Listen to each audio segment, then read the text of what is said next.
Сооронбай Жээнбеков туу астында бирге чогуу бололу. Президент Сооронбай Жээнбеков бүгүн 3-мартта кыргызстандыктарды мамлекеттик туу күнү менен куттуктады. Өлкө башчысы кайрылуусунда желек ар бир жарандын мекенге болгон атуулдук сезимин чагылдырып турган символ экенин, тууда кыргыз элинин биримдиги, жалпы мекендештердин ынтымагы чагылдырылганын белгиледи. Манас бабабыздан бери сакталып, муундан муунга өтүп келаткан кызыл туубуздун биикте желбиреп турушун камсыздоо ар бирибиздин ыйык милдетибиз. Аталардын таберигин аздектеп сактап, туу астында бирге чогуу болушубуз абзел. Биздин сыймыгыбыз болгон кызыл туубуз ачык асманда желбиреп, Кыргызстаныбыз өнүгүп өсө берсин деп айтылат президенттин куттуктоосунда. Мамлекеттик туу күнүнө карата бүгүн Кыргызстанда бир катар иш-чаралар өтүп жатат. Кыргыз Республикасынын мамлекеттик туусун 1992-жылы 3-мартта жогорку кеңеш кабыл алган.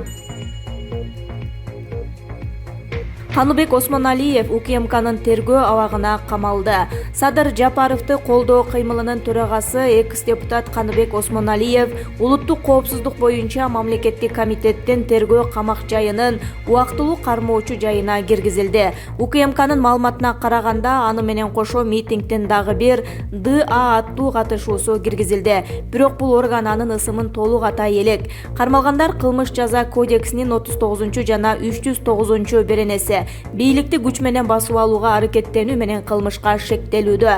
Тергөө иш-чараларынын жыйынтыгында аталган адамдарга карата жасалган кылмыш тууралуу билдирме берилип, бөгөт чарасы каралат. Сотко чейинки өндүрүш иштери уланууда. Мунун алдында УКМК 2-марттагы митингдин уюштуруучулары катары Каныбек Осмоналиев, Сабыр Жапаров, Амангелди Артыков жана башкалар кармалганын билдирген. Жогоруда аты аталгандардын башкасы кайра кое берилген. Мурдараак Ички иштер министрлиги митингге милиция кызматкерлери 166 жаранды кармашканын, алардын 4-өө камакка алынганын билдирген. 2-мартта Бишкек шаарынын Борбордук Ала Тоо аянтында камактагы саясатчы Садыр Жапаровду бошотуу талабы менен уюштурулган митингдин соңунда тараптар кагылышып, милиция митингдин катышуучуларын күч менен таркатып, айрымдарын кармаган. Кууп таркатуу учурунда таштар ыргытылып, көчө боюндагы автоунаалар, имараттар жабыркаган. Садыр Жапаров караколдоо митингде мамлекеттик кызматкерди барымтага алууга тиешеси бар деген негиз менен 2017-жылы камакка алынган.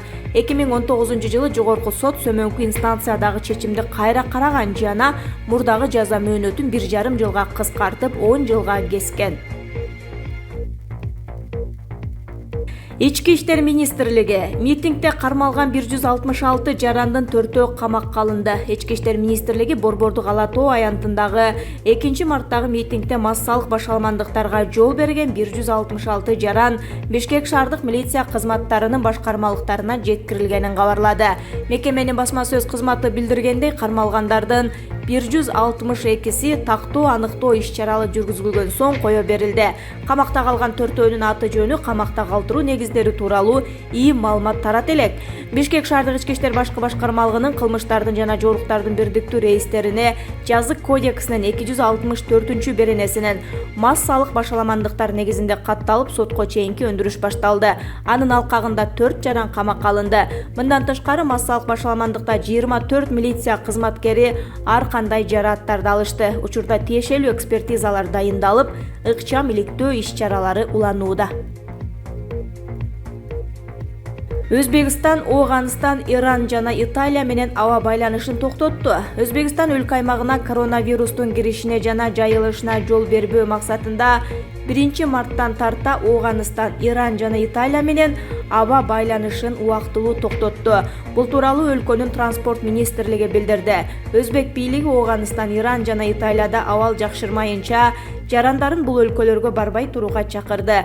Буга чейин Өзбекстан Ташкент жана Сеул шаарларынын ортосундагы аба каттамдарын убактылуу токтоткону кабарланган.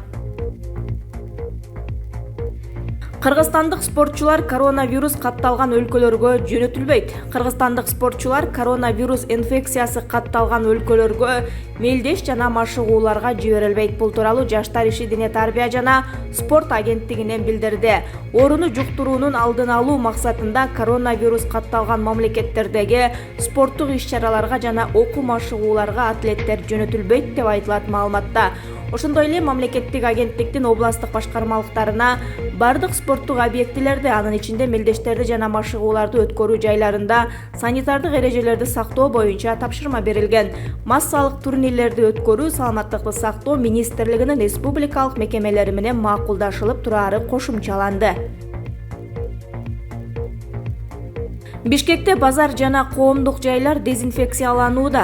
Оорулардын алдын алуу жана мамлекеттик санитардык эпидемиологиялык көзөмөл департаментинин Бишкек шаардык борбору Ош жана Аламүдүн базарларындагы бир катар павильондорду, соода түйүндөрүн, Бишкек жылуулук энерго ишканасынын аймагын, номер 5 мончосун коронавируска каршы дезинфекциядан өткөрдү. Бул тууралуу саламаттыкты сактоо министрлиги кабарлады. Мындан сырткары Дордой Транс жана Совет бригада жоопкерчилиги чектелген коомдорунун транспорттору да дезинфекцияланды. Аталган борбордун адистери Бишкектеги Айчүрөк автордук мектеп, Рефал жана номер 71 мектептин окуучулары менен Ленин районундагы мечиттердин имамдары жана Имам Сарахси медресенин тарбиялануучулары менен вирустардын алдын алуу боюнча баарлашууларды уюштурду. Март айынын башынан бери мындай түшүндүрүү иштери супермаркеттерде, кафе, ресторандарда, тамактануучу жана башка жайларда өтүп жатат. Соңку маалымат боюнча Кытайдан тышкары 65 өлкөдө катталган коронавирус дээрлик 90 миңдей адамга жукту. Алардын көбү кытайлыктар. 3 миңдей адам каза болду. 44 миңдей айыгып чыкты. Политклиника сайтынын кеңсеси каракталды. 3 мартка караган түнү Политклиника онлайн медиасынын Бишкектин Фрунзе көчөсүндө жайгашкан кеңсесин белгисиз адамдар карактап кетишти. Бул тууралуу Азаттыкка Политклиниканын башкы редактору Дилбар Алимова билдирди. Анын айтымында белгисиз кишилер терезедеги тосмону сындырып, ошол аркылуу киришкен. Алар документтерди, кагаздарды чачып, компьютерлердин биринин хард дискин чыгарып кетишкен. Алимова кеңсеге киргендер башка баалуу буюмдарды алышпаганын айтып, алар уур эмес, башка максаттагы адамдар болушу мүмкүндүгүн белгиледи. Редакция жааматы факты боюнча Бишкектин 1-май райондук ички иштер бөлүмүнө арыз жазды. Милиция кызматкерлери кеңсеге келип тергөө иштерин жүргүзүүдө. Политклиника 2013 жылдан тарта гейст катары чыгып келген. 2017 жылдан кийин онлайн платформага өткөн. Германияда министр коронавирустан коркуп Меркель менен кол алышпай койду. Германиянын ички иштер министри Хорст Зехофер коронавирустан чоочулап Ангела Меркель менен кол алышып учурашпай койгон. Жолугушуудагы учурдун видеосун Спутник Белоруссия жарыялады. Меркель дүйшөмбү күнү мигранттардын өкүлдөрүнүн сүйлөшүүсүнө катышкан. Жыйынга кирип келатып ал ички иштер министри Зехофер менен кол алышып учурашайын деген, бирок министр ага колун сунбай койгон. Отургандар муну тамаша иретинде кабыл алышкан. Анткени менен Зехофер буга чейин коронавирустан улам эч ким менен убактылуу кол алышып учурашпай турганын айткан. Учурда Германияда коронавируска кабылган 150 учур катталганы айтылды. Коронавирус дүйнөнүн 65 өлкөсүн каптап 90.888 адамга жукту. Кытайдан чыккан коронавирус илдети дүйнөнүн 65 өлкөсүнө жайылды. Бул тууралуу Дүйнөлүк саламаттыкты сактоо уюму бүгүн билдирди. Андагы маалыматтар боюнча COVID-19 же коронавирусту Кытайдан башка 64 өлкөнүн айрым жарандары жуктуруп, бүгүн бул вируска чалдыккандардын жалпы саны 90.888 адамга жеткен. Ошондой эле илдеттен 3.116 адам көз жумса, 48 миңден ашыгы айыгып кеткени кабарланат. Кытайдын өзүндө бул вирус 2943 адамдын өмүрүн алса, 80.151 адам айыгуу айласын издөөдө. Ал эми Кытайдан кийинки орунда Түштүк Кореянын жарандары. Бүгүн ал өлкөдө 4812 адамды расмий түрдө коронавирус жуккан деп дарылап жатышат. Италияда болсо 52 адам каза болуп, жугузгандардын саны 2036 адамга жетти. Иранга келсек, 1501 адам коронавируска чалдыгып, анын 291 айыгып кетсе, 66 адам аркы дүйнөгө кетти. Жапандарда болсо 980 адам коронавирусту жугузуп, 12 адам оорудан каза тапты. Эрдоган Путинден чакырганына макул болду. Ушул жумада тагыраагы 5 мартта Москвада Туркиянын президенти Режеп Тайип Эрдоган келип, орус президенти Владимир Путин менен жолуга турган болду. Мындай маалыматты эки өлкөнүн президенттеринин маалымат катчылары таянуу менен массалык маалымат каражаттары жазышууда. Анда жолугушуунун жүрүшүндө эки өлкөнүн лидерлери акыркы учурда катуу курчуп кеткен Сириянын Идлиб аймагындагы абалды талкууга алып, түрк аскерлери менен Сириянын өкмөттүк күчтөрүнүн ортосундагы куралдуу кагылышууларга баа беришмекчи. Эске сала кетсек, мындан 2 жыл мурун ушул эле эки президент Идлиб аймагын деэскалация аймагы катары таанып, ал аймакта атышууну токтотууга макулдашкан эле. Бирок Орусия колдогон Сирия өлкө башчысы Басар Асадтын жоокерлери аймакка биринчилерден болуп кол салып жиберген соң куралдуу оппозицияны колдоого алган түрктөр кайрадан кармашка кереп, ушу тапта бул аймакта кеминде 200-гө чукул эки тараптын жоокерлери мерт болушкан. Камчыбек Ташиев Бишкектеги митингди башка күчтөр колдонуп кетишти. Жогорку кеңештин мурдагы депутаты экс-министр Камчыбек Ташиев саясаттагы үзөңгүлөшүү Садыр Жапаровду бошотууну талап кылгандардын митингге тууралуу комментарий берди. Ал 2 мартта өткөн митингди финансылык, моралдык жана саясий жактан да колдобогонун айтып, ага эч кандай катышы жок экенин билдирди.